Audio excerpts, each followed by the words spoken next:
The 2019 Audi A6 is totally new for this model year, and replaces a model that had been discounted with insignificant corrections since the 2012 model year. Despite the fact that the old model still held up, another model was surely due.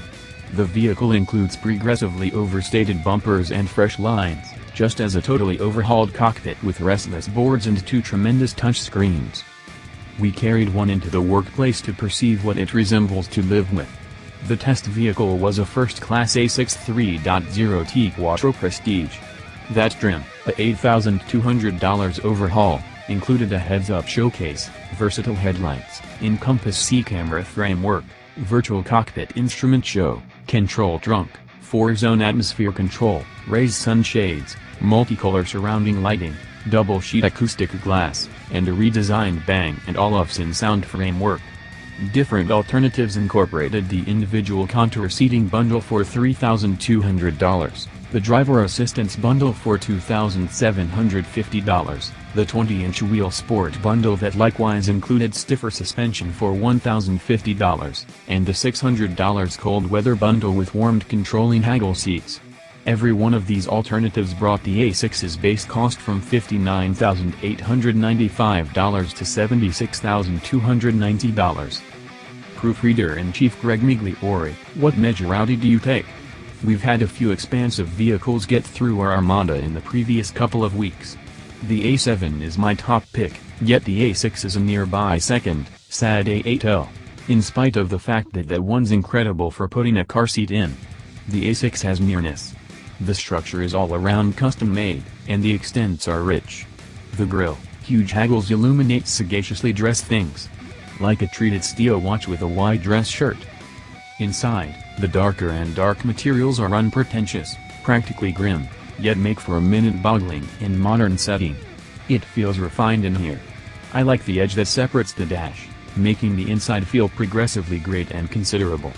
The V6 and 7-speed S-tronic are a satiny combo, and the A6 rides serenely without being excessively delicate. Our analyzer came in around $77,000, which felt like a strong incentive for a top-notch climate like this. Associate Editor Zach Palmer, Audi is killing the inside diversion these days. 3 enormous screens rule the environment, yet I never felt overpowered by them. Each touch is reacted to by an agreed response from the screen as vibrations and snaps. The haptic input is a sumptuous affair. It's practically similar to Audi needed to make you sense that you were all the while clicking physical catches, despite the fact that it's everything being done through a screen. Utilizing glove-perfect touchscreens with gloves can be baffling here and there, yet the Audi interface never missed a contribution from me in the sub-10-degree climate we've been getting a charge out of here in Michigan. The change to this sort of a double-screen setup to supplant about each catches one Audi obviously buckled down on. In my eyes, the Germans nailed it. I like everything encompassing the screens, as well. 2-level dash plans like the one on this vehicle are a decent pattern. Audi's looks especially dashing here. The seating position and review edges joined with the athletic nature made the vast vehicle feel as if it was contracting around me. That was what I was stressed over most with this vehicle, as well. At the point when an expansive car genuinely feels its vessel-like size, it removes the enjoyment from the driving background. Surely, this vehicle was no corner-cutting machine, yet there's a robustness to the ride that permeated trust in me to push more earnestly. Audi checked all the crates that required checking for an extravagance moderate-sized car on this one. The close $80,000 sticker price doesn't get a handle on $1 of place, easy torque is a go. A supple, calm ride is the main way it rolls. Anyone shopping between the Germans in this fragment right presently has a troublesome choice staring them in the face. The A6 is back in the diversion unequivocally, in light of the fact that this is the means by which extravagance should feel. Relate editor Joel Stockstale, like Greg, given a decision among this and the greater, increasingly lofty A8L, I would pick the A6. Outside, it's a more slender and more forceful looking than the formal, tense A8L. Inside, about the main thing you pass up are the insane hideaway air vents. Else, you're blessed to receive a similar innovative screens on the middle stack and instrument board. There's almost the same number of surrounding light sources. The wood trim is as yet wonderful, and my most loved inside touch with its characteristic completion.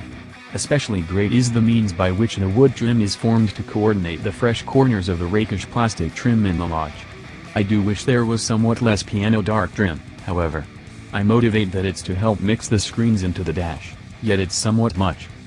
So the A6 scarcely loses anything inside, and driving astute, I'd state it gains. The controlling feels all the more normally weighted, and the throttle is increasingly responsive in typical mode contrasted with the A8's Escort-tuned thin pedal. It's likewise a lot less demanding to explore through parking garages with its littler measurements. The ride is somewhat firm, so I'd really prescribe skirting the Sport bundle, however this A6 unquestionably was pleasant through corners. Similarly, as Zach stated, it's not actually a flexible games vehicle, but rather it's shockingly competent and certainly moving. It's a great all-around bundle that is unquestionably worth thought.